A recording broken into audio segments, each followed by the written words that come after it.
Imagine this, you're lost in the woods, the night is pitch black, and you hear footsteps. But wait, these are not the steps of a man, these are cryptids, those enigmatic creatures lurking in the shadowy corners of American folklore. Greetings, seekers of the unknown. Today, on the Den of Unknown, we'll mask the secrets of three of America's spine-chilling cryptids: the Jersey Devil, the Flatwoods Monster, and the Kentucky Goblins. Cryptids often brushed aside as mere myths, have seeped into our culture. But remember, even the most bizarre tales may hold a grain of truth. We'll journey through the mystifying forest, decipher cryptic tales, and explore how these cryptids might just be misunderstood creatures or hoaxes. We'll also see how they have helped shape local cultures, economies, and nightmares. Let's start our adventures on the East Coast with a creature that's been the stuff of legend for centuries. As we journey through the dense forest of New Jersey's Pine Barrens, whispers of a sinister creature emerge. The tale of the Jersey Devil dates back to the 1700s. Now, legend has it that a certain mother Leeds found herself pregnant with her 13th child, because 12 was just not enough apparently. She allegedly cursed the unborn child, exclaiming, "Let this one be the devil!" After giving birth, it's said that the child transformed into a demonic creature with wings, hooves, and a forked tail, and then flew off into the Pine Barrens. Well, that escalated quickly. Now let's fast forward to January 1909, when the creature seemingly decided to emerge from its hiding. Hundreds of people claim to have seen it during this week. One particular Mr. Evans was quoted as saying it was about 3.5 feet high, with a head like a collie dog and a face like a horse. Another eyewitness even claimed to see it wrestling with a dog. Clearly the creature had been honing its WWE skills. But wait, could there be rational explanations for these sightings? Some historians believe that the legend might have been created due to the rivalry between the Leeds family and popular figures at the time, and was later sensationalized through hearsay, because nothing spices up a local gossip like a cursed demon child. Others think that the sightings could be attributed to the misidentification of local wildlife. The Pine Barrens is home to various animals, and in the dim forest light, one's imagination could turn anything into the Jersey Devil. You know, a crane in the moonlight suddenly becomes an ominous winged creature. Classic mix-up.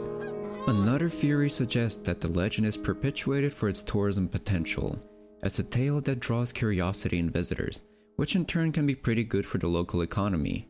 The Jersey Devil is like the unofficial tour guide of the Pine Barrens. To top it off, in the modern era, there have been numerous sightings, often accompanied by blurry images and videos.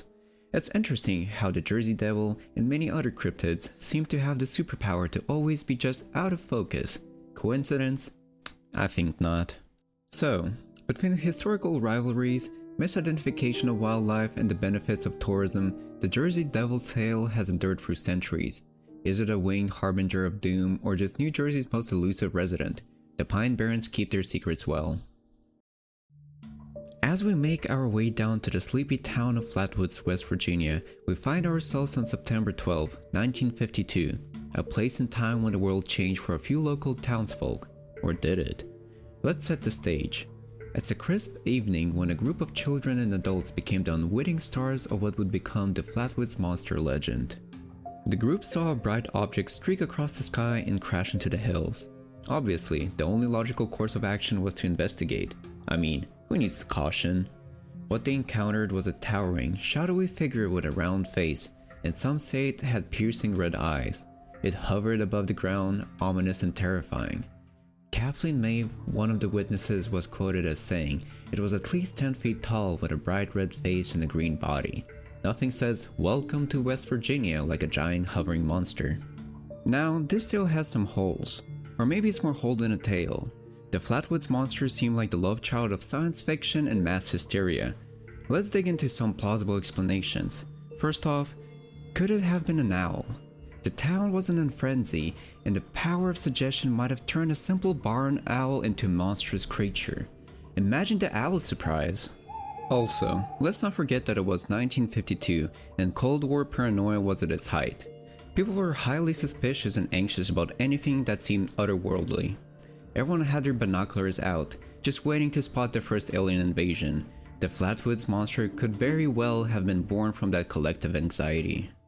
Another contributing fact is that the tale put Flatwoods on the map.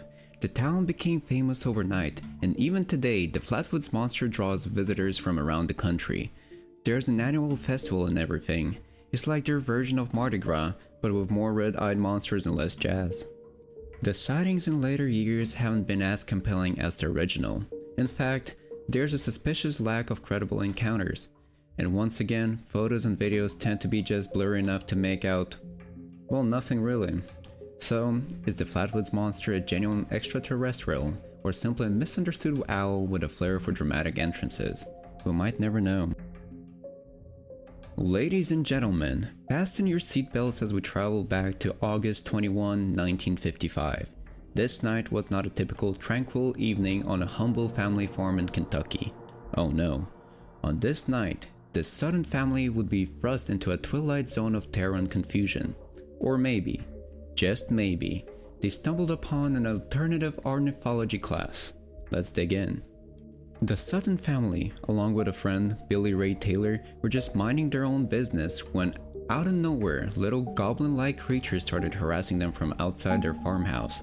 They claimed these creatures were about 3 feet tall with pointy ears, metallic skin, and claw-like hands. They thought the creatures were aliens. The family reported the incident to the police, who found no evidence but couldn't explain the sheer terror they witnessed in the family. Lucky Sutton, one of the witnesses, was quoted as saying, "It was a night of terror. We fought them till the break of dawn." Must have felt like the longest boss level in a video game, right? But before we start packing for a trip to a galaxy far, far away, let's shed some rational light on the situation. It's speculated that the goblins the family saw were actually great horned owls. Yes, owls again. These owls should probably start their own union at this point. The physical descriptions somewhat match, and, you know, they're real creatures.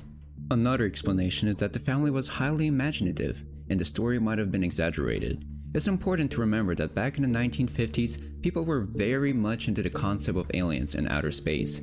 They were practically accessorizing with tin-foil hats. And in a close-knit rural community, once someone says they saw a creature, the telephone game of storytelling does the rest. As for later reports, they have been scarce and even less credible. It seems the goblins might have finally gotten that interstellar GPS working and left our planet. And just like the other cryptids we have discussed, there's a suspicious lack of clear photographic evidence. What are the chances? So was the Sutton family really visited by aliens that night, or were they just having a hoot with some local owls? Whatever the case, their story still lives on, inspiring pop culture and capturing the imagination of those who love the mysteries of the unknown. As we wrap up our journey through the cryptids of America for now, we see a tapestry woven with mystery, local culture, and a generous dose of skepticism. These stories serve as a reminder of the endless possibilities that surround us, and the human penchant for a good, spooky tale. Life lessons here, my friends. It's essential to keep our minds open, but not so open that our brains fall out. We must challenge the tales we hear, investigate claims, and remember that sometimes an owl is just an owl and not an alien overlord. What are your thoughts on these cryptids? Are they figments of imagination or something more? Share your thoughts, and if you dare, suggest more cryptic topics for us to explore. Don't forget to subscribe to the Den of Unknown for more exciting journeys into history's enigmas. Keep questioning, keep seeking, and remember, the world is full of wonders, but let's try to keep our wits about us. Until next time, friends.